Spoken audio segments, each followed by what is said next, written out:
you've seen the adverts, then this show is going to be particularly for healthcare professionals. We're going to try and put in some information which is relative to runners as well, because at the end of the day, runners, you depend on the quality information which the physio or sports therapist or osteopath or chiropractor is going to give you when you go to them with an injury. And Jack Chu of Chu's Health and the Physio Matters Podcast is a key player in improving that information and attempting to just bring the level of education and service which you receive when you do see a therapist, particularly physiotherapist, up to date, because unfortunately it does need shifting. There's a lot of, anyone who watches this show will realize what's what we try and do. We try and put some evidence back into what's become a little bit outdated and poor information. So yeah, that's why we got Jack. Before I bring Jack on, just to remind you, if you are local to Brighton and Hove, then Up and Running Hove Park is now underway. We're right in the middle of Hove Park with Matt Barsh of Riptide. So if you are looking for someone to look after your running injuries or pain, or just need some advice on those of you doing the Brighton Marathon today, if it didn't go quite well, then go there and have a little chat with Mitchell or Craig or myself. So yeah, we're there right in the middle of Hove Park, up and running, and hovepark.com is the website. So yeah, come visit us if you are local. Right, enough of that said. I'm going to give a little 5-second breakdown and invite Jack to come up and say hello. So bear with me.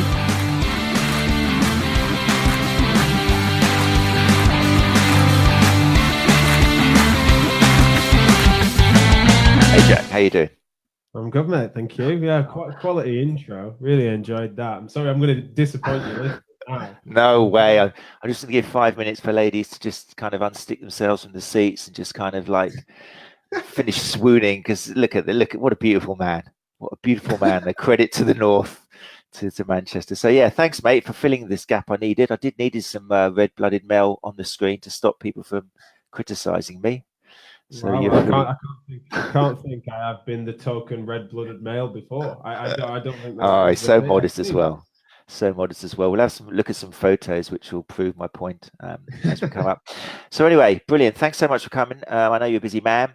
I'm hoping people have kind of seen in the advertising I put for this about who you are and what you do. Obviously, a lot of people know you from the Physio Matters podcast, particularly therapists.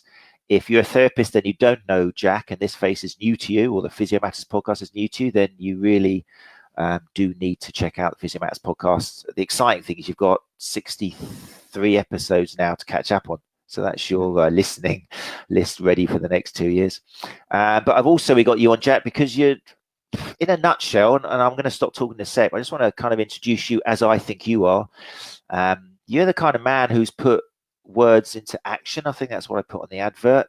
And I don't want to make your head too big and explode, but I've known you for a few years now, and me inclusive, I've drawn myself away from trying to make a change because it just seems like such an uphill task, and I feel kind of weak because of that. But it's just from years ago when we first met, and I remember having a conversation with you in some pub, I think, after hours. I don't know how we found ourselves there, but you were kind of taught. It was after, like, I think it was the Greg Lehman. No, it wasn't. It was Adam Meekins and Greg Lehman and some. It was the shoulder complex thing they were doing, wasn't it, at Spy Bushy? We were having a chat, and we were talking about, oh God, how difficult it is to make a change and a difference. And I think I was bringing you down, but you were saying, "No, mate, we can do this. Stay in touch. There's exciting things coming on," and that was quite a few years ago. Yeah. But exciting things have happened now, haven't they? So tell us about that. Yeah, well, I'm really pleased that I'm pleased at your analysis there, and I hope I live up to that, and I hope people recognise that in me, that it's action as well as talk, because there is a lot of talk, and I am just someone, a physio that shares his views and questions on the internet, and so there's an awful lot of talk involved in it. So the fact that I'm recognised for actions and the doing as well is, of course, really important, because I hope that represents me. I hope people agree with you there. But generally, what I often was seen as being a bit of a blissful optimist, and was being, naive is a word that continues to haunt me for that reason, because people sometimes see it as being unlikely what our wider goals are. But in recent years, what I've realised is that we were fortunate to be consistent with the material we were putting out there. The voices were broad and the opinions diverse, and then a coalition naturally emerged where people were sharing a common language. So what we did was recognizing around the Physio Matters podcast and the social media feeds surrounding it, and relationships such as the one that me and you developed from chats over a beer, after courses, at conferences, people coming up to me, I like what you're doing. But generally what was happening is we realized that there was a feedback network that they might not agree on everything, but they are on the same channel, or at least on the same page, or at least the conversation, if we were to get people together, could start in third gear.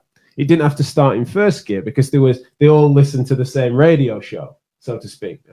So the commonalities that seem to emerge from the interviews with the best and brightest through the podcast, I thought if we could get them together, then if there is a shared value, if we can pull, and there's a thread that seems to connect these people and these ideas, then perhaps that's the way that we can gain leverage. And so that's what we decided to do. And I'm sure we can talk about the detail of that rather than me just pitching it as a project. But that's why the action really took hold, is because I realized that there was enough shared value there to then make sure that it wasn't just a talk about differences. It was about, right, we seem to agree on enough of a majority here for us to really put some of this into action. And so it really did truly emerge. It wasn't like eventually a master plan from years ago came together. It was that there was a hotspot that then was ready to spread, which is an analogy and a metaphor that I use quite a lot for this, is that it really was just something that just seemed to then take off. Yeah, I mean, I liked when we were talking earlier, just before the show, you were very quick to mention that you were just the person who got already great minds together. I mean, which is such a nice, modest thing to say, but I think it's important to recognize that before you kind of appeared and took everyone and got them together, it was just, it just seemed like people were just, it was just a big tank of confirmation bias and people bigging each other up and slagging off someone who normally didn't dare appear to kind of defend themselves because it was just all too intimidating, everyone with capital letters. And I remember there were a few times it was like people would just put up, I know, things which other physiotherapists had said. I think Sammy Margot was getting kind of quoted every single day on Twitter, and it was like, oh, look what she said about putting a bit of string around.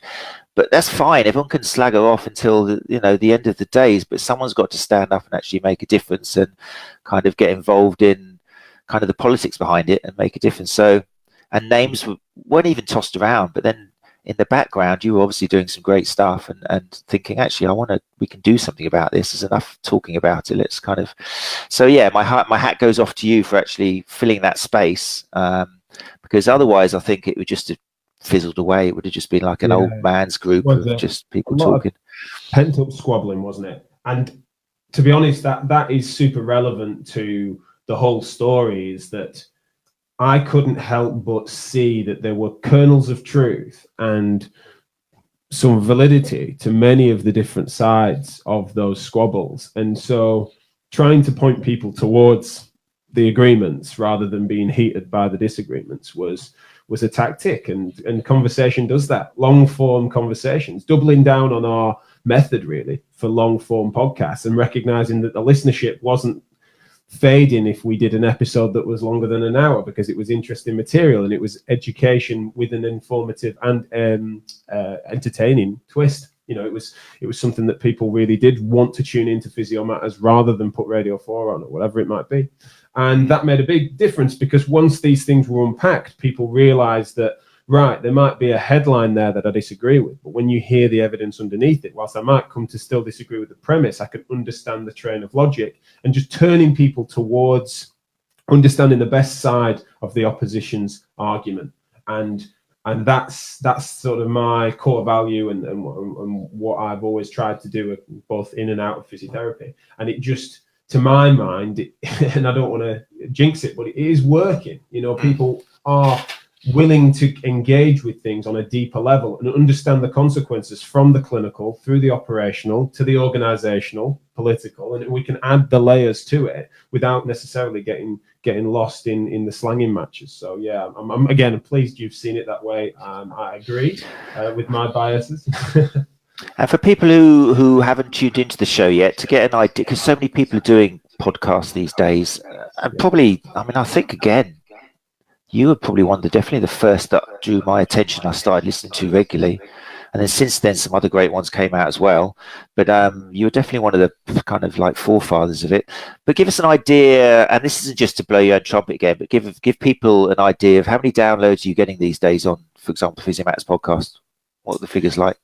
Yeah, it's difficult with the very, very current metrics because we've changed onto different providers and stuff. But just as a general rule, we get about 20,000 downloads of each episode on a monthly basis. Brilliant. But it just depends as to when you play, when you cut that. We hit 1 million downloads after about 3.5 years, I think it was. We did our celebrating episode, but I might be getting that wrong. As a general rule, we're comfortably at 1.5 million downloads across all platforms. We tend to broaden our appeal as well, and that's one of the things I've been most pleased with. We hear from patients, so obviously the main mechanism of us instigating change and trying to get the education out there is via clinicians, and we're unapologetic about that. That's kind of the format of the show, is that it's for grassroots jobbing clinicians. However, we do get an awful lot of patients that get in touch with us that listen to some of the material direct, and then it helps them to question and challenge some of the care that they've received or understand it better, as well as then sports therapists, sports rehabilitation professionals, chiropractors, osteopaths, doctors, surgeons. That's the thing I've been most pleased with, is we've proliferated beyond a base, and anyone that's got an interest in MSK and even wider healthcare, we seem to be catching those, and we've got plans to try and make sure we broaden our appeal further, whilst not watering down the core premise. But yeah, those are the general numbers. And then across the big R's, which is then the think tank that I've then created off the back of it with my team, that's also got some big numbers in terms of what impressions we can make in and around our events, which is really promising. So that's the numbers have blown my mind, and a lot of it though is back to what you first said. It was the timing was. There's nothing but good luck there, really, with regards to what was going to happen within the internet. You think about basic, boring stuff like bandwidth limits, accessibility. People, data became cheaper. Mobile phone data became cheaper, so that people weren't necessarily having to.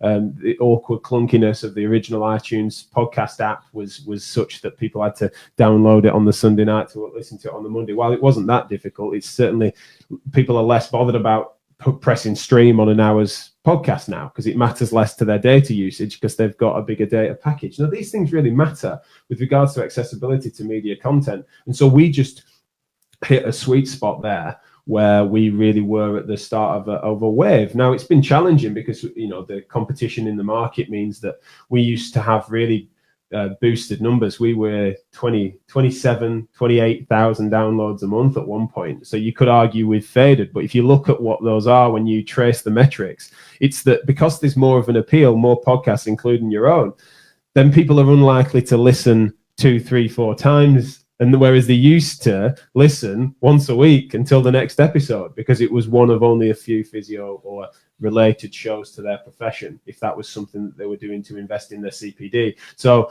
in terms of downloads, it looks like we've faded, but I don't necessarily think we've faded or lost much of an audience, but it is very hard to track. Yeah. That's interesting. I never considered that as well at the time. How data got cheaper and the access and phones were getting more technological, and it was so much of a much more pleasurable experience to actually listen to a podcast. And never thought of that. The other thing which I think has helped you with other podcasts, because a lot of podcasts, they end up interviewing other podcasters.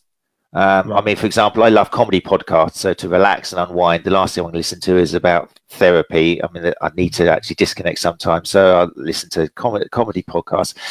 But I myself have fallen prey to, you listen to somebody who's also a podcast presenter, and suddenly you end up looking at their podcast. Before you know it, you've put that in their library, and now you've left that original person. And so I think there's a danger with podcasters of having guests on who are other podcasters, because people end up kind of losing interest and then going on to someone new. But in terms of you, because your guests really, apart from a couple, aren't podcasters, that doesn't happen. So you've definitely got your loyal people from the very beginning. Talking at the beginning, I think I've got an image. Oh, no, there's the team. Let's have a little shout out for the team, because I've had the pleasure of meeting a few of these guys. They've stayed pretty much the same since the beginning, haven't they? Yeah, I mean, that photo's from the conference, and so that's our current existing core team, and there's some long timers there, certainly. And I mean, my wife's in the centre there. That's Charlotte, and so obviously that's where it all began. There's very few that we've lost along the way, although they still contribute when they can. But Barnsley's in the back right, as I look at that photo, he's been there as consulting and done whatever he could along the way, and very involved still to this day. And it's great for him to be the wise owl of the team, for people to bounce off and to remind some of the younger members and the newer members of the team of the core values of why we do what we do, where it emerged from, and stops it being preachy from me and from Charlotte, because he can remind the gang as to where we were and what we're doing it for.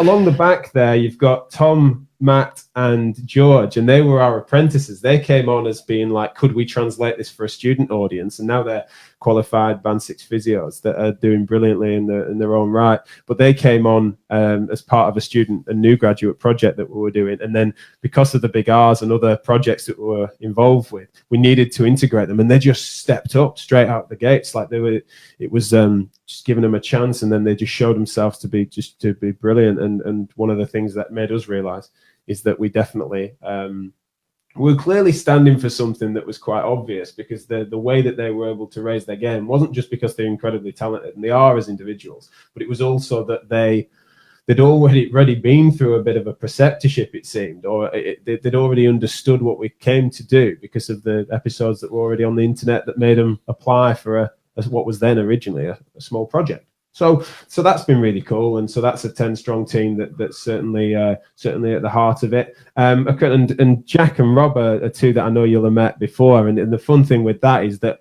they were just listeners of Physio Matters that seemed to be providing feedback on a regular basis and seemed to be interested in promoting what we were doing. To which I reached out to them and just said, "Do you want to be friends?" You know, it was like really, it was an internet thing, and I've never met them before. It was like, would you be interested in being involved? Because this can't be about me. It's really important that this isn't. I didn't want to be, and I saw how that was going. You know, the Instagram influencer personal brand thing. You know, I get it, and I understand why it's potent, and I could have leveraged that and probably been far wealthier than I am. But I knew that it couldn't be that. It needed to be a network.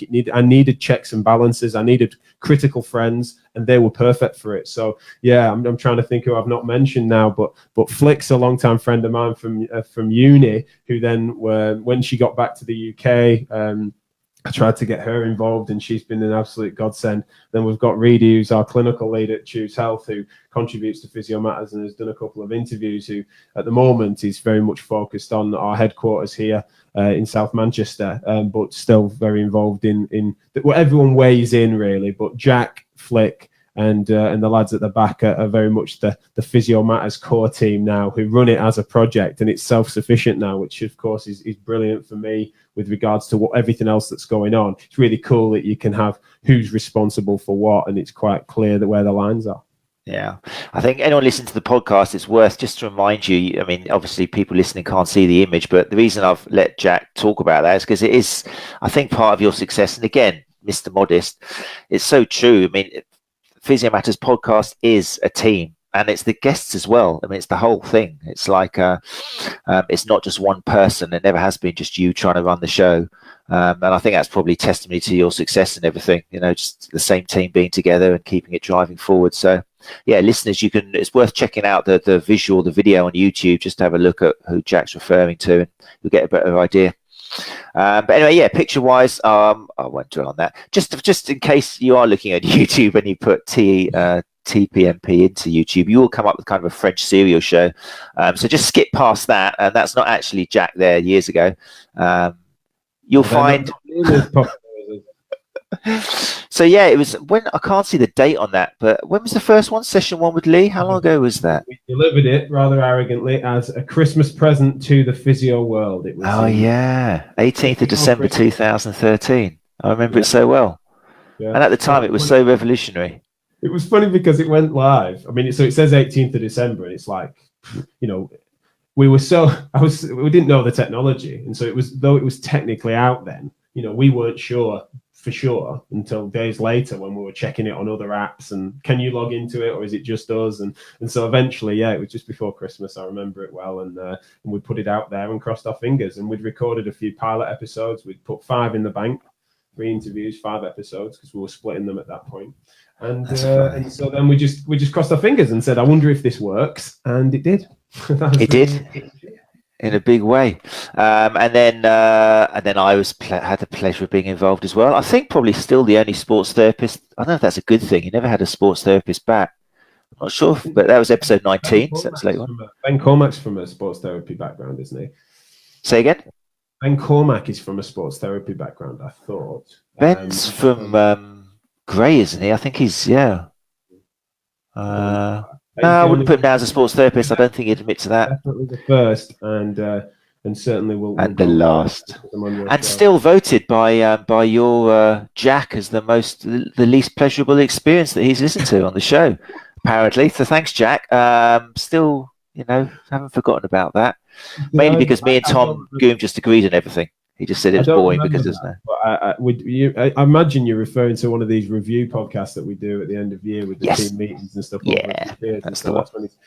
And to be honest, I remember it being a good episode, but I also do remember it being. Well, you'll even reflect on the fact that you expected you and Tom to have more of a distinction between your positions. We all did, I think, and Tom as well. We weren't meant to be a debate, but we just thought that there'd be more obvious distinctions, which is what's interesting about what I said earlier, is that once it's unpacked, it becomes clearer that the train of thought and the logic that's underneath someone's position is usually closer to you than you think, and your conclusion being different is actually not that relevant, and it moves you both to face each other. And so that was a great example of that, which did mean it was a more agreeable podcast, and Jack is a merchant of disruption, and so he probably wanted it to be more fiery than it was, I imagine, which is why his bias is against you there, mate, I'm afraid.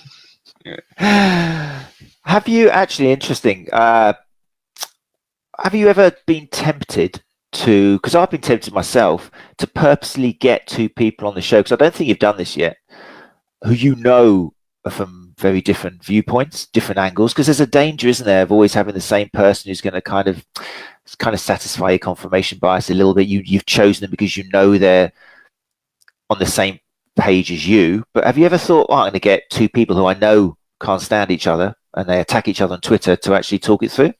Yeah, it's been tempting. I think you surprisingly, unsurprisingly, I'd say in this day and age, turns out that even when you try to bring that together, one or both of them bottle it. They're not necessarily willing to unpack that, because it's all about the fact that they might get people seeing through their conviction, and that it's often a bigger house of cards than they want to admit. And also because of the legacy of the show, I think that they know that I or the format would find them out.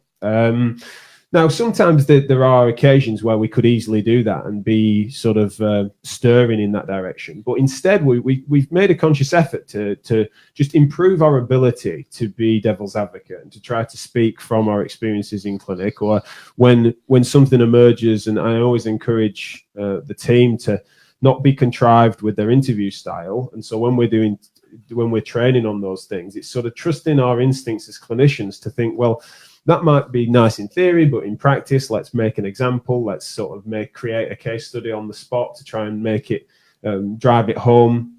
Those are the ways in which we decide to challenge guests, which I think is just much more effective and also just more cordial than an overt debate. One of the bigger challenges as well is that unfortunately you can get 2 debate parties that might want to reference different materials and almost use it as a gotcha. So someone might make a point, and then it's almost, because we've had pilot episodes that have been like this, in which you've got someone says, well, I agree with you there, but you've clearly not read Smith et al. 2016, and therefore I'm not surprised you're ignorant on my point. It's like, well, unless you provided us all with that, then essentially that's a cop-out. It's like, especially what we try to do whenever there's multiple guests on, and you've had this experience as well, is that let's have a library of material that we want to have read, and as long as it's not too extensive, let's just make sure that we're going to be referencing pieces that we're all au fait with.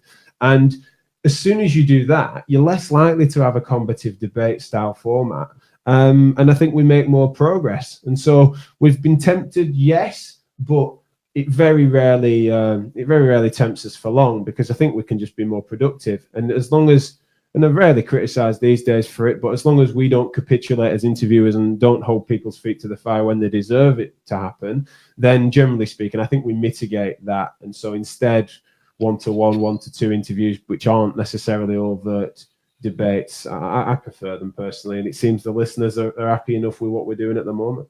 I think that's a very sensible answer, and it was kind of a leading question, because all of these massive arguments online, which again, that's made me run away a little bit, because it just gets tiring.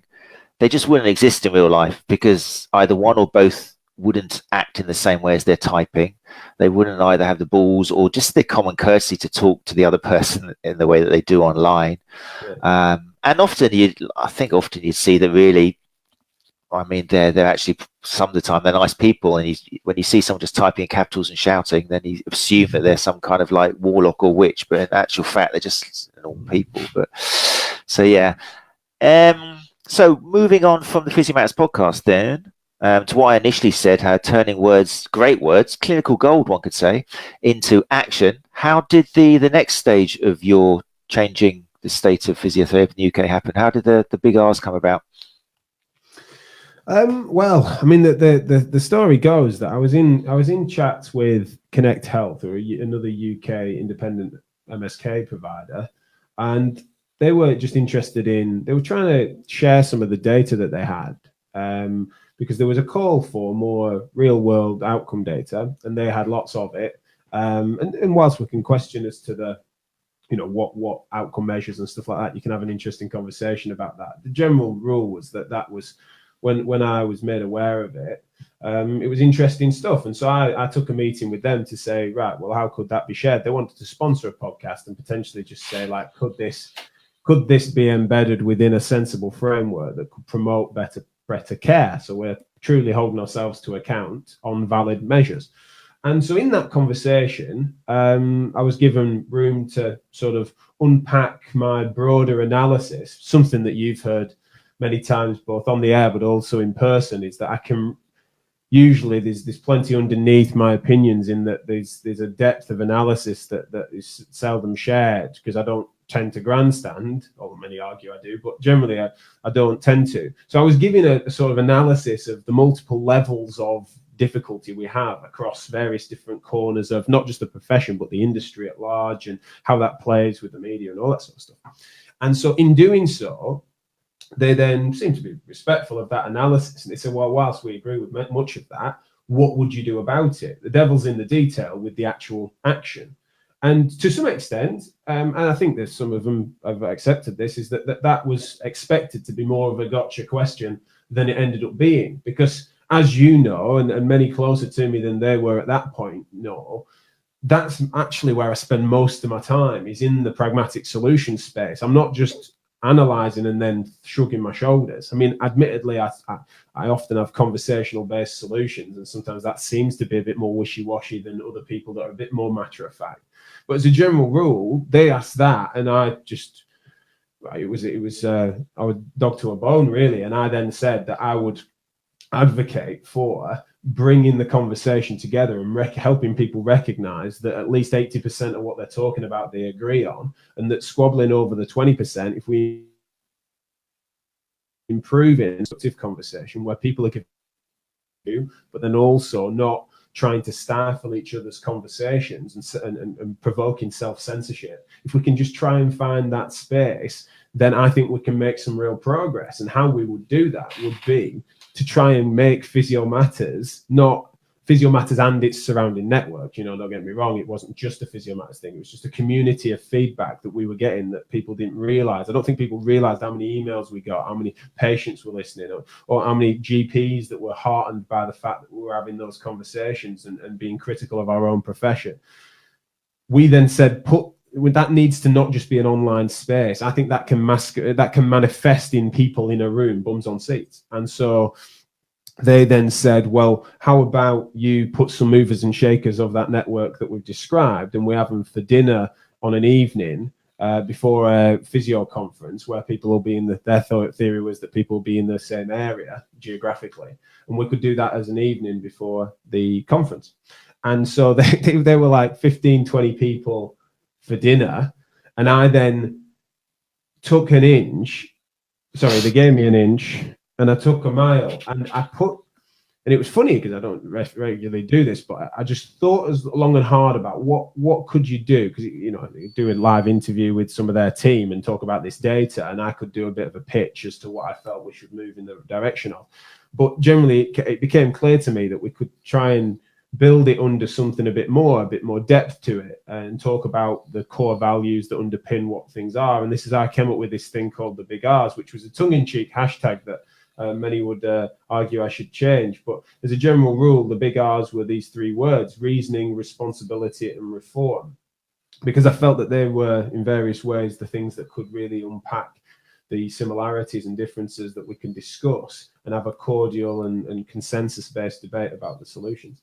So we did that. And so this 15, 20 people for dinner became 60 for a full afternoon. And it's only grown from then in terms of the scale, because fair play, at that point, the Big R's fully supported and funded by Connect as a sponsored event. They gave me that room and then watched what we were trying to do with it.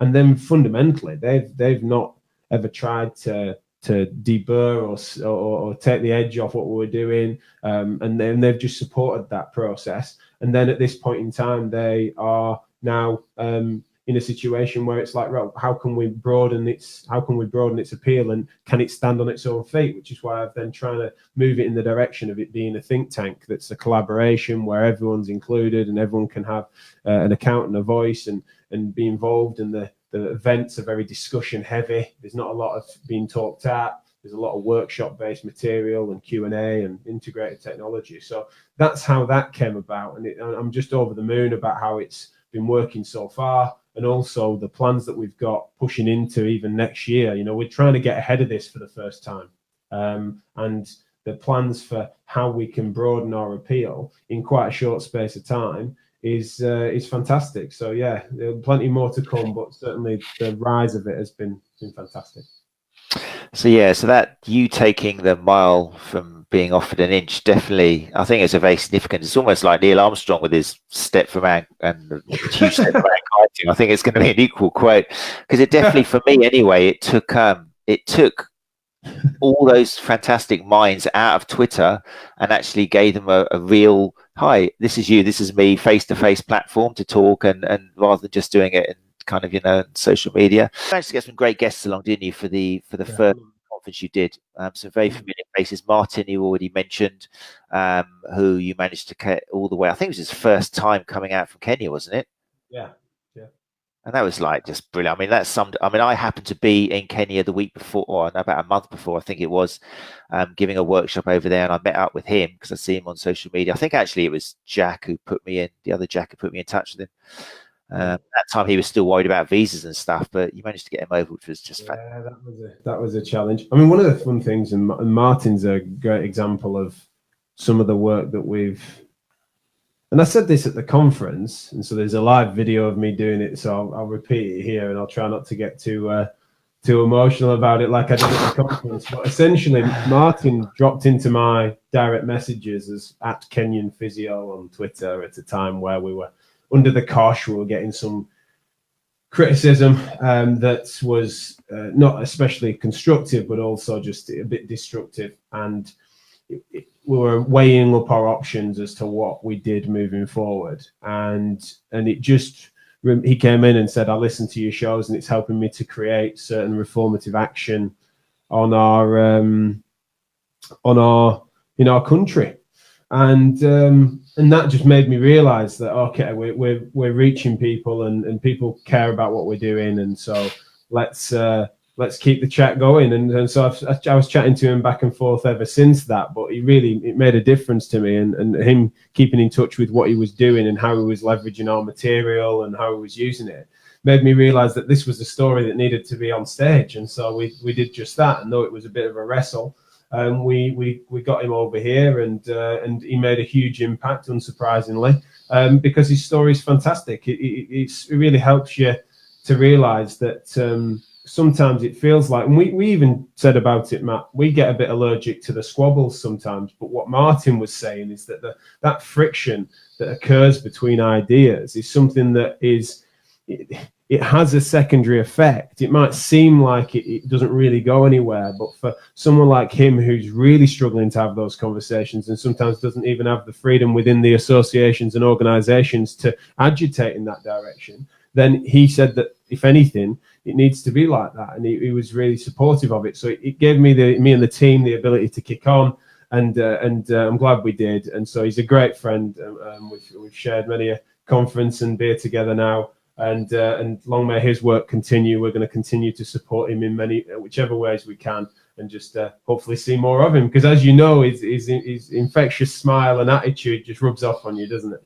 Oh yeah, and just the words of wisdom. He's one of these guys who finds it difficult to open his mouth without saying something just immensely profound. I think it's part of something I've always criticised England about, and why I probably went to live abroad for so many years, because I don't know, English culture, or the language. You look at the poetry and the it's just, we lack that passion. It's just all very stay in your house and watch EastEnders or something, where it takes someone from another country, particularly like Kenya, to come out with these analogies and metaphors and experiences and true sense of hardship and poverty or whatever. And we haven't really, the last dictator we had, I think, was Cromwell. We haven't really suffered as a country for a long time. Well, I'm talking about down south. I know up north you've got your issues, but down south I've had it pretty good for a long time. No,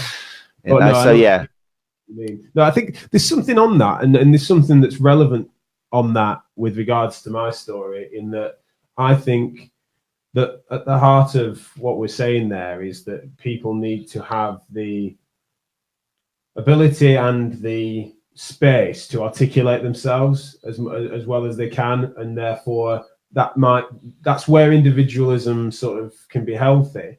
But unfortunately, I personally am of the opinion that there's just such a huge orthodoxy with regards to style of speech and style of expression, and it being sort of a rigidity of education and various other parts of ways of doing things that I only accidentally cut through that. But and it comes up all the time with feedback and stuff about both the good and bad, but even the fact that my accent's a strong northern one seems to be relevant. I don't know why, and I'm not saying it should be, but I'm just meaning that there were enough distinctions between what we were doing and what typical CPD was at that point, and has been for the last 15 years. And there was just a reordering of things that was going on and continues to go on. I think that's why it seemed to be a perfect time. And so, with Martin, as you say, the colourful, expressive way in which he will explain things and use imagery and leverage stories from his culture is such a way that, of course, we should learn from that. And Martin's not going to pretend that that's something that's super novel and tethered to him. He'd just say, look, just share your truth, share your experiences, and we need to get more comfortable doing that. So the Britishness, the politeness, the orthodoxy that had crept in, and as you've tethered it to a lack of suffering, and I can understand that analysis. I'd have to think more on it as to whether or not I agree with that as a northerner compared to you guys living in sunny Brighton, But generally, I think that there's something relevant to that, and I think it's relevant to my story and some of our successes. Definitely. So let's use the remaining time then you mentioned already the 3 R's, which in itself was a hashtag. I can't remember the exact numbers you mentioned. It just took off, didn't it? It was a hashtag that just kind of, again, right time, right place. Talk us through again the 3 of them and why you chose those 3 words relative to the state of physiotherapy in the UK today. Yeah, you'll get a much more articulate answer to this in the video that I'm sure we can plug at the end of this, which is one that I think you've screenshotted there, which is me explaining the big R's and what it is beyond a hashtag in 5 minutes as best I could, and a more scripted approach to it. So I'll be much more articulate on that than I will be here. But as a general rule, the reasoning part of it. So this is me lying supine in my front room, trying my hardest to think, what the hell am I going to do to make this more than just a dinner with Connect Health, right?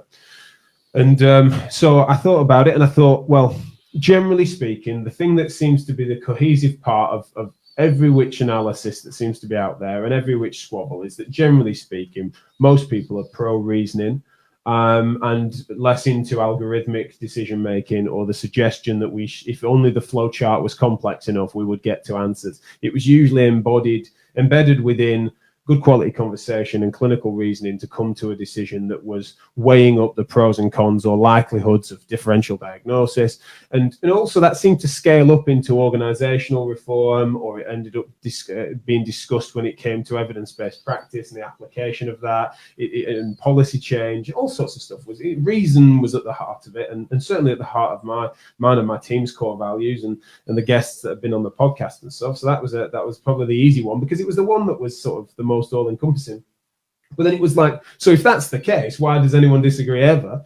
And it came to realize that both across society, and especially in healthcare and in physio, that responsibility discussions were the key one. They seem to be a bit of a wedge issue, really, is that, and it plays out across, so this wasn't just unique to physio, but we just didn't seem to be anywhere near having that conversation appropriately. It's like, how much is it the clinician's responsibility to enact an evidence-based approach and be ethical with their practice, and how much are they held account to that? How much are they held, or how much are they responsible because they're held to be responsible and accountable by those above them, the managers or the organizations or the people that they sign registers for, and then what is the responsibility beyond that for those organizations and employers? And how much is the organisation of everything from small p politics through local councils to community groups to charities to government? And so, generally speaking, everyone's got a different take on that matter. And then we're not pretending that we have a policy on that, but the distribution of responsibility seemed to be an agreement piece, is that we need to have those conversations. That's the thing that's divided us. So let's have a sensible conversation about how much individuals should be responsible. How much do we try and make a case for society at large to be responsible for their health and their well-being and their education and their understanding? But we need to provide consistent information to do so. So that was the reasoning, was the agreement, the responsibility was the difference. And then reform was almost, it started off being reasoning, responsibility, and then reform question mark. Like, does a reformative agenda emerge from those conversations when you have it uncensored, approachable, and broad? And to my mind, I thought it would, that was my bias. It could have been an exclamation mark for me, but I was really trying to step back and think, right, how much are we, this isn't just I know the ends that we want to aim for here. This is let's have this conversation with some really brilliant people that have been providing otherwise bits of feedback. And could that move in the right direction? And it turns out, yeah, people tended to agree that people don't always like that word, but as a general rule, people realized that it was a multi-level analysis of things that wasn't just let's change this one thing and then it all moves like dominoes. It was kind of like, no, there are several different layers to this that we need to mature the conversation on, and then have better policies and proposals to then make sure that we can enact the future in a way that is informed by evidence-based policy change, rather than just the dogmas and the suggested history that's gone on. Because we can understand how we got here, but when we look back, we could probably realize that some of those mistakes, well, we can't change that. We could definitely try and change our future. And so that's how that came about. And those words were really, really thought out. I didn't just guess it. Now the bit that I then, when I hashtagged it, and especially in my accent, it sounds like I'm saying big arse. Maybe it does now. Maybe I regret that slightly, but it certainly did well. And the week of our conference, which was the third event we did, you got 34.1 million impressions across social media. And when I got back to work on the Monday, I had voicemail messages from senior civil servants, from MDs of various large multinational corporations, from the fact that you make a splash when something from nothing is then tethered to a movement where people are clearly hungry for those sorts of conversations. It gets noticed, is what I'm getting at. Now, for me, Twitter's such a small part of what we do now, if I'm honest. Physio Matters has always had a listenership that's far beyond social media. That's just been a platform for us to enact discussion, but also for us to just simply do press releases on the material that we've got out there. Our main thing has been long form interviews that are downloaded through all various different audio platforms. And so for me, I don't want to over analyze the hashtag and exactly what those numbers mean, but it kind of was just an example of how people sometimes are a bit complacent about what grassroots emergent movements can do if they are truly capturing, if they've truly got their finger on the pulse, which I think we have. Yeah, no, that's brilliant. I mean, the thing that I like about those three words as well, And I think it's comparable is some of the resistance against, for example, a country, and you mentioned like civil servants taking notice and people who can actually maybe make a change and a difference, and it's the same kind of process that an individual therapist has to go through in order to kind of evolve as well. Because part of the struggle for therapists listening, imagine there's a therapist listening to this who's very much, I'm feeling a bit challenged. Maybe he's listened to a couple of your guests and thinking, oh my God, they're criticizing everything I do, everything I've studied, everything that I take as gospel. They've kind of got to go through these 3 words as well in their own heads to evolve as a therapist. So they've got to listen to some reasoning and kind of not get too hostile and work it out. Then they've got to take some responsibility and think, well, why am I in this job? I want to help the patient. I want to help the client or the runner in front of me. I want to give them the best advice possible. And that's the responsibility. And then in order to do both of those things, then obviously they've got to have some reform as well. They've got to evolve and change. So I think there's kind of a parallel between what I've had to do from years ago, because when we've all been there, I think all of your guests would probably admit that 10, 15, maybe 20 years ago even, they were preaching things definitely which now they kind of think, God, what was I doing? I can't even listen to myself. And it's a natural part of being in the healthcare system, isn't it? It's what science does. We don't know all the answers, but that's what science is. We kind of try and work out the answers along the way. So I think the you've stumbled upon kind of 3 words which resonate not only with how a country's going to change and the delivery of physiotherapy education and everything, but also how a therapist has got to change as well, without thinking, I haven't got to throw everything out. I liked what you said on the video about the last word isn't revolution, because that's a scary word. It's not a case of everything's going to change. It's not a case of we're going to chop the heads off all the old therapists and get this new breed out. Everyone's just got to reform. You just got to change a little bit, little changes. And then the end result could be huge, which is, at the end of the day, is what we're all after, isn't it? Yeah, I mean, it's music to my ears in many ways, because it's meant to be scalable. You know, the reasoning, responsibility, reform, it's on an individual, personal journey level, but it's also then, I think it's something that it does move up the chain. I do think that you can then apply that through organizations and operational behaviors and systems in general.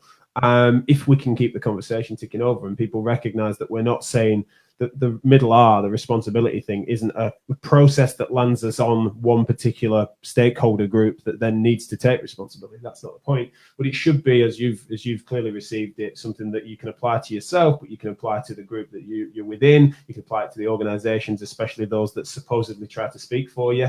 You can then apply it broader through democratic means into obviously the larger P politics. But as a general rule, in the video where I'm saying about it not being revolution is a really important one. I think people need to hear that from me, it seems, because and I don't know where they get it from, if I'm honest. I've really scrutinized that, and I don't see myself as ever being much of an advocate or of a revolutionary approach. I'm the conversation guy. I don't think so. It kind of irritates me in a way, but clearly people are a bit sensitive to the fact that they think I might have some sort of agenda to really tear things down. But to my mind, it's really important that we recognize what we need to conserve, or how we got here, and how some of the mistakes that I see we made might not have been necessarily mistakes. It might have been necessary evils to get us where we are. And so I really respect those conversations. And so it's important for me to use reform rather than revolution, to recognize that we need to change some things and we need to conserve other things. And that is exactly where the sweet spot of what I think is quality debate happens, really, because there's a good case to conserve what we're doing sometimes, and we want to make sure we hear it. Otherwise, we do throw the baby out with the bathwater, a phrase that I say far too much on the podcast, apparently. I get heckled every time I do it. But I hope it makes sense. I'm glad it clearly does to you, and I hope others recognize the importance of us being careful with our words, but also people have invited me, as you've just done there, to explain as to why I've chosen those things. You know, there's plenty of other, at least R words that could be in there. You know, I use the word rehabilitation an awful lot, and we could rehabilitate our own thinking. You know, I could have lent on that. But being invited to explain those things and explain it, hopefully gives people the reassurance that these things are often fairly considered, certainly more considered than most of the words that I utter. I'm not saying I'm always really considered and always perfectly contrived with exactly why I use everything I use. But in this instance, to underpin a movement and to put a think tank together that's going to be a broad coalition of views to enact pragmatic change at every level of analysis. Trust me, I didn't do that clumsily, you know, and I hope people realise that I do think long and hard about this, and the feedback loop in my team are constantly trying to to do that, because essentially it's a team of skeptics, right? We've got a network of skeptics. Trust me, we're held to an account that's far higher than everyone else seems to be, and we're fine with that, by the way. But let's not pretend that we're just building an echo chamber for the sake of it. And if we are one for now, it's because we're young, and we're just going to constantly push those boundaries. And I just regularly try and reassure people in that direction. Yeah, some wonderful questions and as a kind of, I'm not a physiotherapist. I debated the idea, and I was always jealous of people who, like, I think you're Rich, didn't you? Rich Barnes, he went from sports therapy and then studied physiotherapy, didn't he? And I was so tempted, but it was just like the eternal student. I just had to settle down with what I had. But I think it's important that what you're talking about isn't just for physiotherapists at all. I mean, it's sold as that because it's a big enough task in itself to deal with physiotherapy, because that's what you are and that's the kind of connections you've got. But all disciplines, any healthcare provider, it's all very relative, isn't it? What we're talking about, they're all kind of need the same form of reform. So I think everybody can gain something from having a look at what you're saying and what you're promoting, and indeed attending your conferences, which is what I want to kind of draw people's attention to now. So you've got which number conference will this be one be? Second annual conference. Yeah. The second annual conference, and that's going to be in, let me just find go on here we go, where are we? That's the video, there we are. So 18th, isn't it? That's right. Yeah, 18th and 19th of October. In 9th of October. And there's still tickets available for that? Yeah, the early birds just got completely snapped up. I've just done, because we've got this explainer video that's just gone out. We're doing a 10% deal for tickets for just on the back of that video, really, if you use the discount code explainer. And if you can't make it in person, we have a digital offering. We tune you into a live stream, and you can sit in your pants at home if you'd prefer, especially if you're in a different country. But hopefully you come and join us in Manchester for the conference for more of what I've been talking about. And what sort of capacity are we talking about at this event this time? How many people do you expect to come along? Yeah, it's scalable. I mean, we're looking at, because it's conversational, we certainly don't. I'd need a different venue if I wanted it in the beyond 500 or whatever. But generally speaking, I'm looking at 200 to 300. But realistically, I'm going to try, if I can, to set a format that can scale to the tickets. And as a general rule, though, they're not going to last, compared to last time, because it was embryonic and it was something that was untested, but it went so well, and the organisation seemed to just come good at the 11th hour.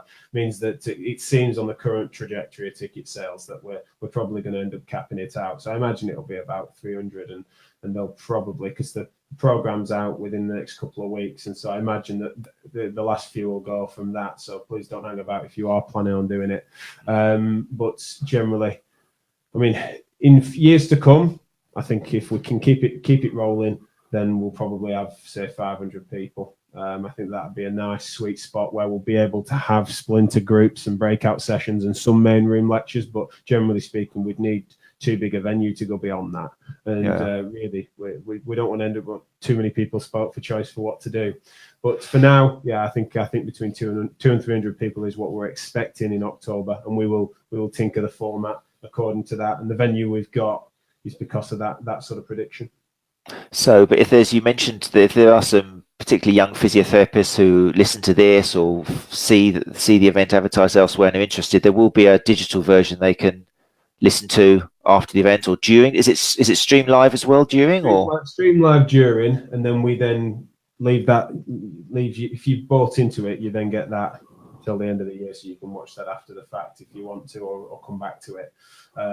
It's how we did it last time, and it worked really well, and we had a popular following from various places across the world where people tuned in, and so we're just literally live streaming as it happens across the rooms. And then we even recorded the other workshops, because obviously you can only live stream one thing, and then we recorded the other workshops and then put them in, so you were only ever an hour behind if you wanted to watch a particular workshop. So that worked really well, and it was good for us to do that, so we can bring it to everyone. And with the physiotherapy thing, I just thought it'd be worth mentioning is that I happen to be a physio for now. If I've made the argument that if we can't make a persuasive case to move forward with a reformative agenda, especially on certain issues such as what I think are clearly important, such as governance or accountability with regards to excellence and improving the systems that can really truly raise the standards, or at least maintain the standards that we have whilst we bring new people into a profession that's hoping and looking to grow, then to my mind, I'd be happy to practice as a musculoskeletal practitioner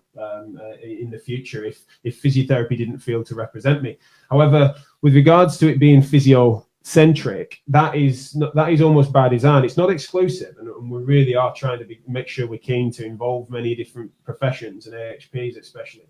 But I am quite clear in the fact that it seems that if we really mean business in the pragmatism front, then physiotherapists are a key workforce that can enact these changes in MSK practice across the public and private sector. They tend to span that more easily. So whilst you can make a case, and many do, for sports therapists, sports rehabilitation professionals, and osteopaths and chiropractors and things like that, it's like, of course, they are involved and they should be listened to and they should be included. And that's why we talk about, and it's called Reforming MSK Practice, not Reforming Physio. By the way, yeah, reform.physio is the website, purely because that's a trendy handle. But as a general rule, I'm unapologetic about the fact that it might end up being, personnel end up being physio-centric. And it's not just because I happen to be a physio and there lies my bias. And I think my work plays this out, by the way. I don't think it's just words. I tend to just admit that when you look at the balance of it, thinking on a population level, who are going to implement these changes?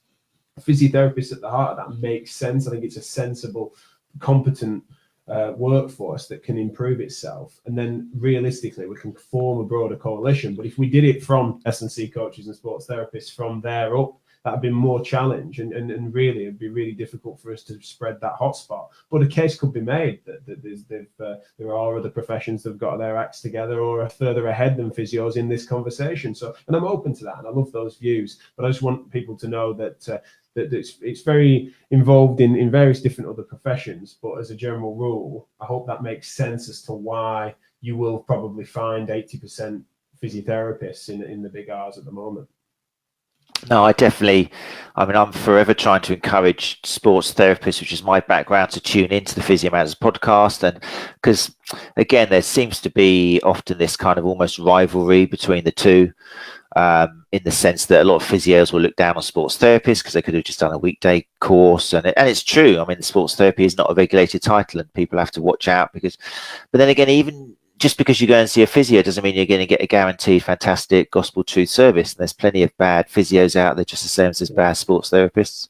But that's the one thing which I think we mentioned earlier, which the reform.physio and the whole 3Rs and everything, what it's doing is improving healthcare, and the topics which you discuss and the challenges and the potential solutions is something which any healthcare professional, even a GP, anybody who's involved with looking after patients and people in pain could definitely take so much away from what you're doing.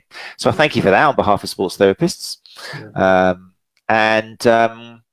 there was so much more I wanted to talk to you about, including your own involvement in running, because you see a lot of runners as well. You've got your own. How's that going? How's your new centre going? So that's relatively new, isn't it? It is, yeah. We've got a new headquarters in which I'm sat. So we've got this as a podcast studio, which is in my office, but also we've got a gym and a rehab suite and an education suite in here. We need to try and really sharpen up. I think, and definitely a conversation I want to have with you with regards to the offering around specific running analysis and stuff. But we do get analysis in here as part of a wider, embedded within a wider assessment, as you advocate, and we've learned a lot from your work in that direction. And we see a lot of patients with sore bits at various different things, both runners and non-runners of all ages, and we're just building up what is probably, compared to most of my work, this is the most standard thing we've done. We just have a standard private practice, but within a non-standard philosophy of seeing people infrequently as they need us. It's sort of trying to, if we one of our cheesy slogans really is you should rarely need us, but when you do, we're there. We'll get you back out there and doing what you love. And that's the model that we've tried to work with, really, is to make sure we're thorough with assessment, thorough with planning, engage them and collaborate with a plan, and then move them forward from there. So yeah, and really, as you know, runners just, they get hurt, they make mistakes, they get sucked into various different fads and and issues.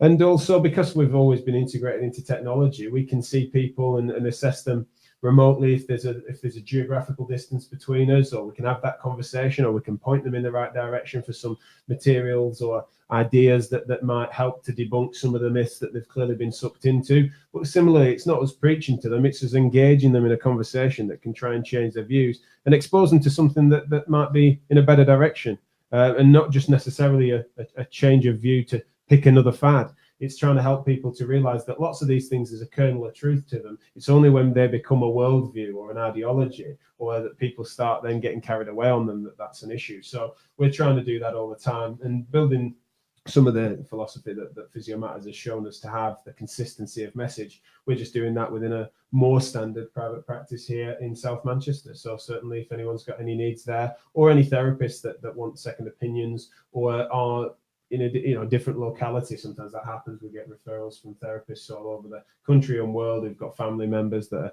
geographically different to them. I hope that people know that they can trust that we practice what we preach. Yeah, which is also very important as well. Again, putting words into actions.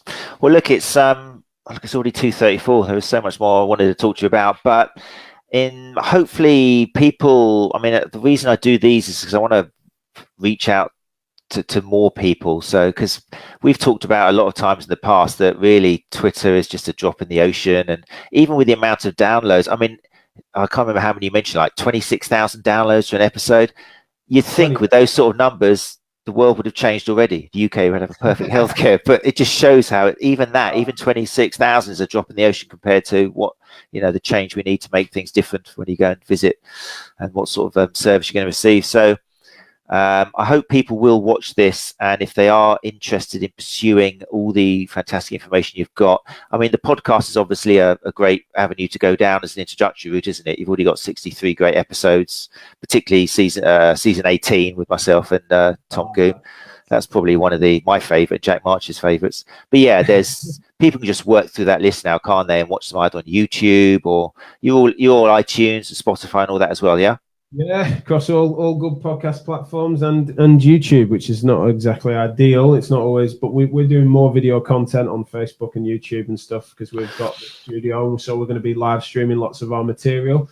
And as a general rule from that point you've made there is that we just need to make sure that we're not complacent about trying to change things, and also recognizing that whilst the boring point, it's also a relevant one, that is that it's probably a good thing that things don't change too quickly, because we're probably all wrong to some extent. And so the resistance to change, we need to try and use that as a sharpening mechanism to, instead of becoming too frustrated, and trust me, I get frustrated, but recognizing that counterbalance, that force that you're pushing against, try and identify what it is about that's got some credibility. What is it there that's well thought out? Is it just Luddite resistance, or is it that they actually have some points in which they're concerned that you are throwing the baby out with the bathwater? What is it that they think? What is the je ne sais quoi that you think they're losing? And that's why I use language like reform and try to improve conversation.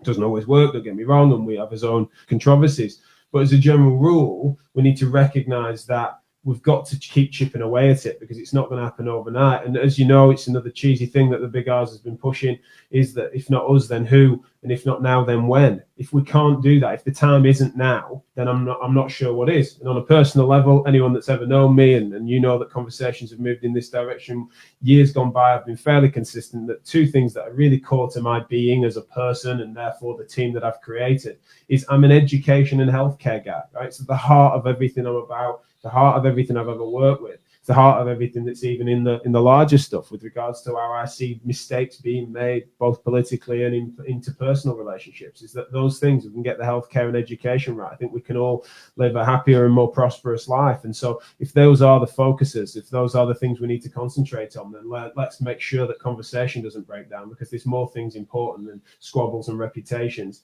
We need to make sure that we try and strip the ego from it as best possible. Although many say, I'm an attention seeker by heart, and so maybe I don't always do that perfectly. But where possible, let's create networks, let's improve conversations, let's not shy away from some of the important stuff, but also recognize that fundamentally, we agree on more than we disagree on, and the more in common thing should hopefully push forward. Definitely fantastic words. Well, look, I I'm going to chat with you after I just sign off here in about a couple of minutes. But just like to say thank you very much for giving us your time, Jack. And if people want to pursue what you've been talking about, particularly the big R's, then reform.physio is the best website. Is it for that? It is, yeah. That tends to be the library that we're using for it. It's just following the hashtags, probably a good move. Hashtag as well. Hashtag the big R's, the big RS. And also just check out what we're doing. Physio Matters is always the best place to go. That's certainly, if you're thinking, what's this all mean? What's it look like when it's all living and breathing? When it stops being talk and starts being action, then that tends to be where it happens. So just tune in, listen to a few shows, and you'll soon know whether it's for you or not. And we're across all social media, so we're very easy to find, and it's helpful me having such an odd name, really, because you don't have to look too far. Just look for Jack Chew, look for Physio Matters, look for Chew Health. That's brilliant. Right, well, thank you very much. Like I say, I'll chat to you in a couple of minutes. I'm just going to sign off on the podcast and for people watching us. So once again, thank you very much, Jack. I should talk to you very shortly. Thank you. Right, well, there we go. There was an awful lot more I wanted to talk to Jack about, but I think for those uninitiated, probably the importance of the work that Jack's doing, it's difficult to understand unless you've followed the journey, which we've kind of all been on since the early days, since the Physio Matters podcast session 1, back many years ago.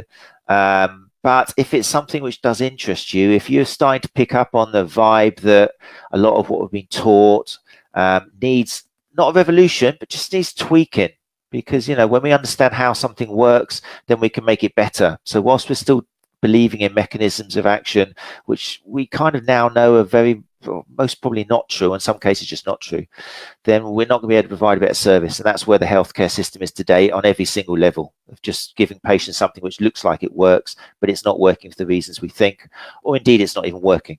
So hopefully you will pursue either reform.physio as a website, check in with the Physio Matters podcast episodes. Like I say, I'm biased, but I think all 63 deserve listening to.